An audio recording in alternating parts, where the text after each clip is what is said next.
Hi, this is George Alger with Our Ventura TV, and today we're going to be speaking about writing with local author or local writer Lisa Snider, and the particular topic is actually playwriting.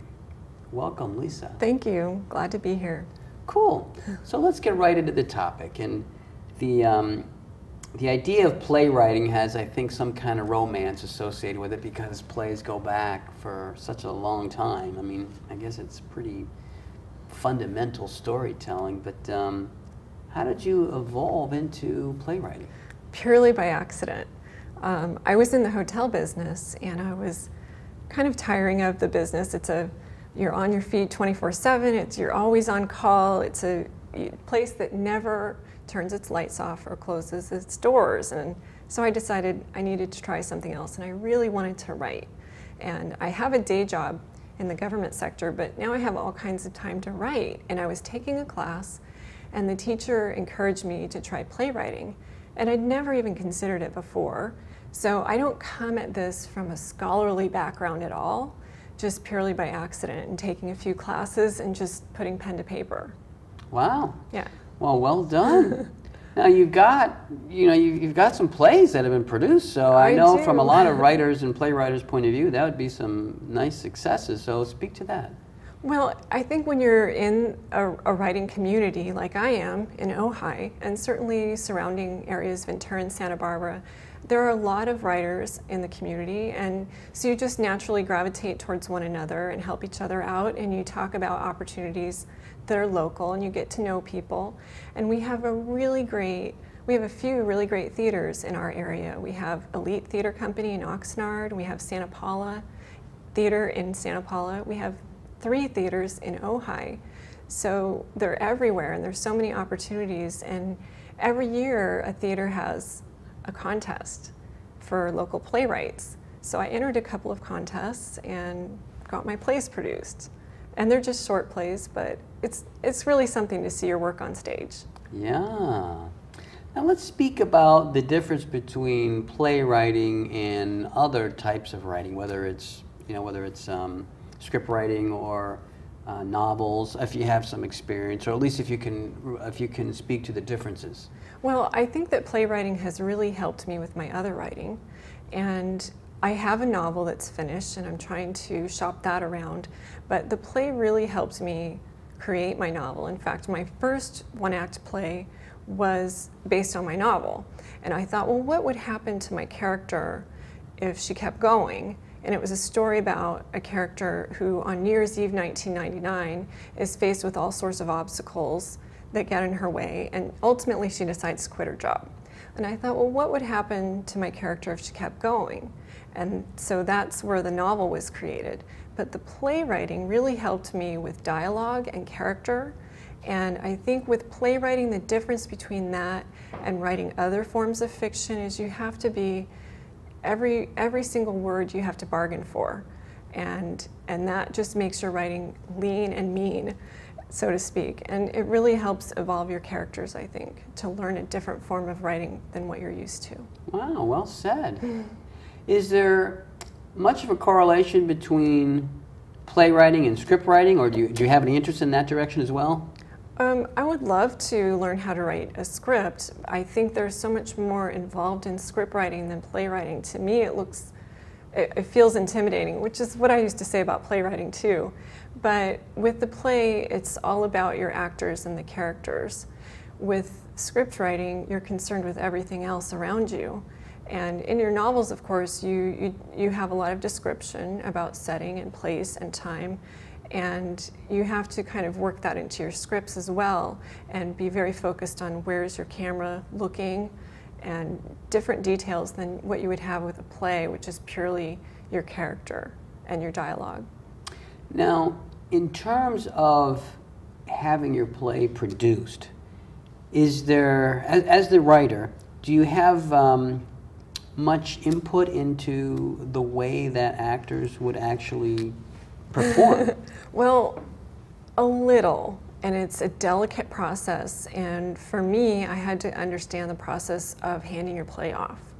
And I had a really good teacher for that, thank goodness. At the former Theater 150, the co-artistic director there was Deb Norton, and she walked us through this whole process when we took her class of meeting the actors and understanding how to communicate with your actors and how not to communicate with your actors, because really it's up to the actors and the director, and you hand it off and you let it go and you let it turn into something that you might not have imagined, and you have to be okay with that. And I'm okay with that. I've actually found that the actors and the director can make my work better, which is wonderful. Wow, Yeah. okay.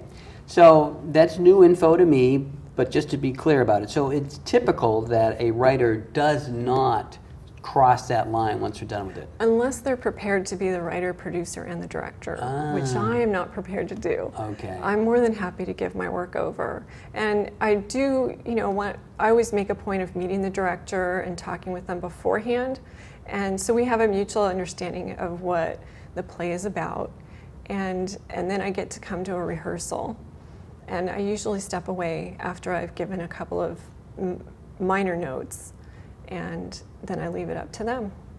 Wow. It's all in their hands. Okay. So now, since you've gone through the experience of being a writer and then moving into playwriting and having plays actually produced, is there any suggestions you would give to someone else who might be contemplating a similar path? Or at least they're writers and they're wondering about, is this something they want to, pursue? Oh, absolutely. I think you just got to put pen to paper. First of all, don't toil over reading books and studying it and going to classes. I think that's very important, but I also think that you can get locked up and forget to put something on the page, and that's really important, is to sit down and actually write something. And then have somebody look at your work. Be involved in a group of other writers, trade pages with other writers, and be willing to accept criticism. That's really important.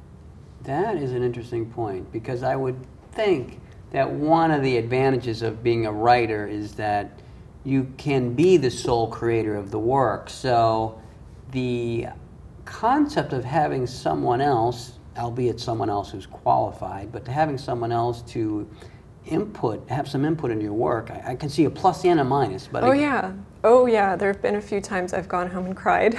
Okay. But yeah, I mean, you have to have a thick skin for sure, because keep in mind, if someone is going to critique your work and help you, it's better than handing your work off and having an audience critique it and find things that you missed. It's better to have a friend find things that you missed and help make your work better. And I encourage people to try more than one writing group, because I did try a couple of writing groups that just weren't for me.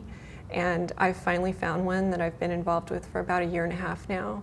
And I have to travel all the way to Santa Barbara, but it's just, you have to find something that you gel with.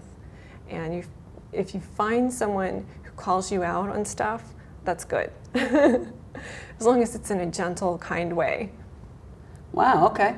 So, just because I am curious about this point, though, I can see the opportunity in someone who perhaps has more experience or just simply has insight into your writing. But what if it's not a, if it's just a different aesthetic point? How do you sort of sort it out in your mind that, okay, that's a good point, but it's not a point that I want to apply to my writing, because it's not that it's wrong, it's not that mine's wrong, Sure. it's just that it's, I want to do it this way. You're not going to accept everything someone else tells you. And that's why being part of a group is good, because if you find that more than one person is saying, hey, this character, this doesn't resonate with me, and here's why. And if you hear that from a few different people, then you know you should pay attention to it. Now, if you hear it from one person and it doesn't resonate with you, what they're saying, feel free to throw it in the trash. Okay. And continue on your path. Okay.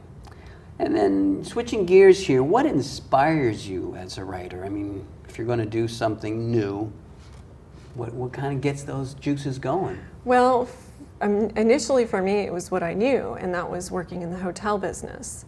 So, and I was a person on New Year's Eve 1999 in a ballroom at work, and very frustrated. And years later, I can look at that and laugh and go, there's a great story there. You can't just, I mean, it's usually bad experiences that I turned into funny experiences or something that will make somebody go, oh, that resonates with me too. I think that's important. And everybody knows where they were on New Year's Eve 1999, right? Yeah. Don't you? I have to actually, I think I do, but now I want to make sure I'm differentiating the right years there too. Y2K. Yes. Oh, now I do recall, yes. Okay, so that's cool on that. And then in terms of what you would consider are one or two of the most fundamental principles of playwriting, what might you say about that? Oh gosh, well, I don't come at this from a theoretical background, a scholarly background at all, so I might be the wrong person to ask that question, but fundamentals of playwriting, you know, don't worry so much about your script and your form as you do about your characters and your dialogue. And I think a lot of people start out with, well, how do my sentences have to look and what does the format have to be? You don't have to worry about that. You just have to get your story right in your head. And you have to have an arc with your character. They have to start with something happening to them, and you have to show your character evolving and growing in some way, shape, or form, so that at the end, your audience goes, oh, that's really satisfying to me. Well said. Wow. Okay. Okay. Cool. And then speak to character development. I mean, geez, you know, you mentioned those words, and I can think of an infinity of characters I've seen in, for instance, movies or read in books over the years. How do you orient yourself to conjure up a realistic character? Well, some of my characters are completely made up, but some of them are based on other people. And I think it's fun to take someone you know who has some really interesting qualities and just ramp them up and just think, well, what if I created a more extreme version of this person? What if I created almost a cartoon-like character out of this person and just made them even more wacky than they really are? And I think if you exaggerate certain traits in a person, you can create a character that way.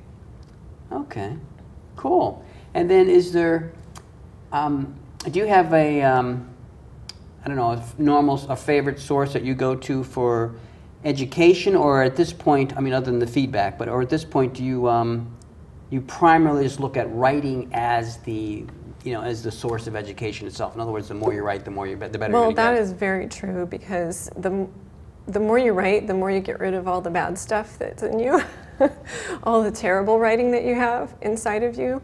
You have to get that out first, and just get it all out on the page, make a mess, and then go back to it maybe a week, maybe 2 weeks later, maybe 6 months later, and fix it. So I think writing is a good education, but I think you need to have other sources. I think you need to go to class. I think you need to go to writers' conferences, and here in Southern California, there's so many to choose from. And I mean, we have Santa Barbara Writers Conference every year, and they're very well established. They've been around for about 30 years. So they're really going to help you hone your craft. I think, you know, there's so many different ways you can tackle it. With playwriting, I also found a textbook that was very helpful to me. And I know I say I don't come at this from a scholarly background at all, but yeah, there are some textbooks that will be helpful, and I did find one. So do you want to mention that one? It's called Naked Playwriting, which sounds silly, but it's basically playwriting just the leanest and meanest you can find. You know, it just spoke to me because it was easy to understand, and it wasn't all about Shakespeare. Okay. Well, we're just about out of time here. Is there any summating message you would like to convey to the viewers? Absolutely. I think it's important to read and write. I think it's important to get out and see as much theater as you can, and we have so many opportunities for that here. And I think it's important also for people to create new work. And I encourage anybody who's involved with local theater to please let them know that you'd like to see more original local works produced in your community. Wow. Well, thank you. And if someone wanted to find out more about your work or would like to contact you, what would be a good website or a good way to do so? I'm easy to find, LisaSnider.com. Okay. Snider with an I. Great. Well, thank you very much, Lisa. Thank you for having me. This was a lot of fun. Cool. Well, this is George Alger signing off for this segment of Our Ventura TV. Until we see you again.